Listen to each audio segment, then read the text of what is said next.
Trey fed his little brothers and put them to bed before he got ready to hit the block and go get some money. Trey's old head Ray had dropped him off a G-Pack $1,250 and Tracy planned on knocking all that off tonight.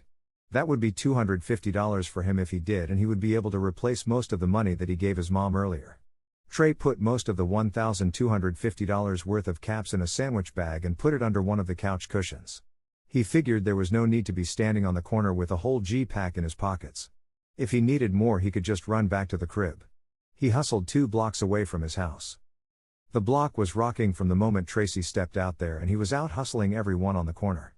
Trey sold the $350 worth of caps that he had in his pockets in an hour and a half.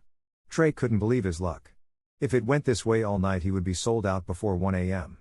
Trey ran back to the house to get some more caps. He knew something was wrong from the minute he hit his block. There were police cars and ambulances everywhere. As Trey took a closer look, he realized that all of the traffic was right at his front door. Trey started to sprint for his front door when someone grabbed him. It was Keisha. She was their next-door neighbor and one of his mom's bar buddies. "You can't go down there, Trey." "Why not? I gotta see what happened to my brothers." Keisha hugged him tightly before she told him what happened. "Lil Dave swallowed some caps. They don't know how many he swallowed, but they are taking him to the hospital." Lil Dave was Tracy's 6-year-old little brother, and knowing him, seeing the caps in the sandwich bag, he probably thought it was some kind of candy. Lil Dave loved candy. Tracy looked up at Keisha with tears in his eyes. "Is he gonna die?" "I don't know, they took him to the hospital.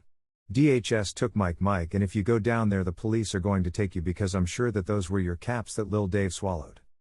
Keisha took her key ring out of her pocket and removed one key from the ring. She handed it to Trey. "When the cops and everybody leave, use this key to open up my back door. I know your mom is in Atlantic City and I'm going to try to get in touch with her, but you can stay with me until she gets back."